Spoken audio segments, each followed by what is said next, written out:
Hello. Hello. How are you? There's been a lot of talk this week about your physique, your weight. How did it feel going into the ring, 11 pounds lighter? And would you be comfortable to keep that weight even if not to be Andy Ruiz in the next fight? The weighing does cause a big stir, doesn't it? Which is good. It's good interest. So what was good is we had sparring partners that replicated Andy. So in terms of weight, I felt good when I was in the gym. It's the closest thing to the fight. So in terms of my weight, if I have to fight like a Pulev or something and I get replicas of him in the gym and I'm speaking to Rob and I'm like, coach, I feel like this or like that, we're just going to adjust due to opponent and due to how I feel in sparring. So you never know, weight's going to go up. I don't think it'll go any further down. I think it can only go up, but I did feel good tonight to be able to go 12 rounds and outbox a champion, a unified champion. Shows that we was at the right weight and preparation went right this training camp. I know you had this question a few times before, but there's Wilder against Fury in February. What are the odds of we seeing you against the winner in that fight? I couldn't even tell you. The best thing would be to let them two just get on with their fight, and then I feel like once they're done, they'll have a bit more of a clue of what they want to do with their careers, and if we're in their plans, they know where to find us. We're taking on all challenges, and I'm feeling more and more confident as the months and weeks are going on. AJ, so many knockouts in your career so far, but tonight, Boxing Masterclass, how satisfying was that to do it in a different way? I haven't watched it back, but the great thing is that I wasn't concerned about the rounds. It could have been a 15-round fight, like the old school. I wasn't like, what round is it? You know, I just felt calm and comfortable, and we just flowed. We just boxed our way through each round, and Rob always tells me, even in sparring, just take it round by round. Just take it round by round. Don't worry about doing 12. Don't worry about doing 8. Just take it round by round, and it's brilliant when a plan comes together. Everything I've been taught has to be put in and showcased on one night, and you know, round by round we won.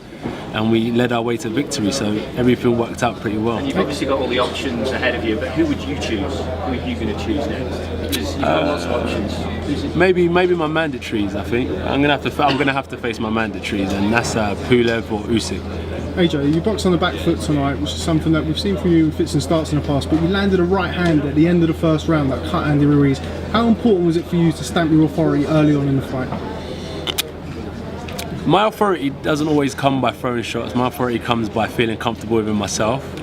So once I found my rhythm, I felt I had my own authority within myself. I didn't need to prove it to him, and then because I felt good in myself, my shot just happened and I didn't look for it, which we spoke about. So it wasn't like I was chasing Andy, like, let me show this guy I'm the boss. I knew. When I got my rhythm, I knew that I was good, and boom.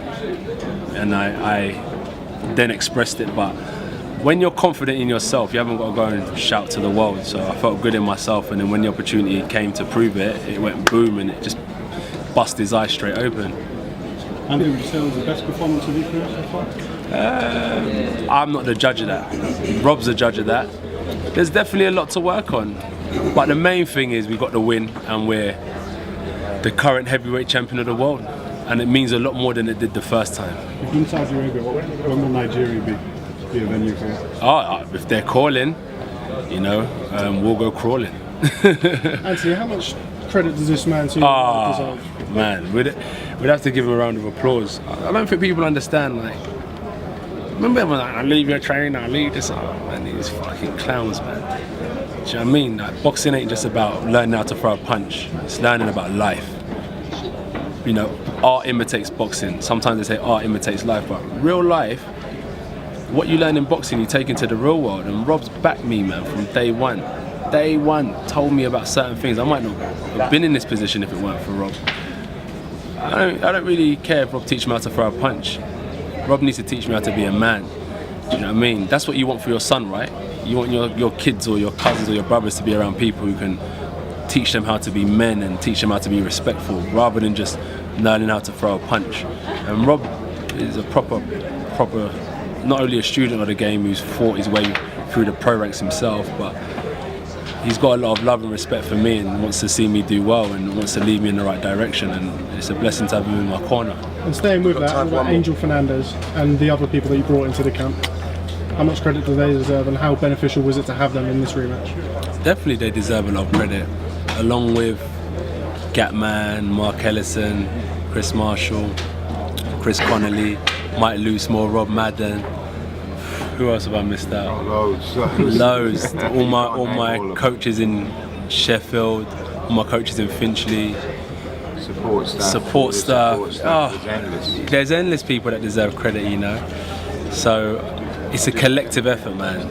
Honestly, it's a collective effort. And what's weird is that sometimes I take myself out of the picture, and I have to look at myself in third person because they're just putting all their effort into this project, and then that project has to go and perform, which is me. So there's a lot of people that are putting a lot on the line. So Rob, Angel, Joby, support staff, the names I mentioned. You can't forget anyone in this masterclass. Guys, we've got to wrap up. Victory put you on top of the heavyweight division. I'll leave that to the public to make the decision. I can't keep on trying to prove everything to the world. I'll let people decide where they want to put me, and I'm just going to be content with myself now. I know you mentioned your mandatories, but everyone was saying that the winner is right. The fans want to see now you against the winner of Wilder. This is it. This is it, right? So that's what I think, is that I'll let them make the decision, because chasing sometimes leads you into certain traps. So I'm going to stay focused, stay on my own path, and then if the opportunity presents itself, we'll go through that door. But I'm not chasing anything with my blinkers on. I'm going to keep my eyes peeled on my own path. And right now it's just resting up, getting back in the gym, and waiting for the next opportunity, because it's going to be a tough road to stay on top. The heavyweight division is tough, and athletes are only getting better, and I want to keep on proving myself. Thank you very much. We have to leave. I'm sorry. No. We have to go. No.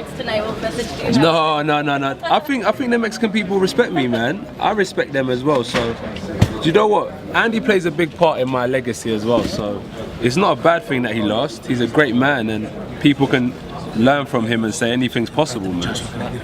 Yeah. How was Andy Ruiz different from the first fight, Anthony? Sorry? How was Andy Ruiz different from the first fight? Did you feel a difference in him in this fight compared to what you saw in June? No.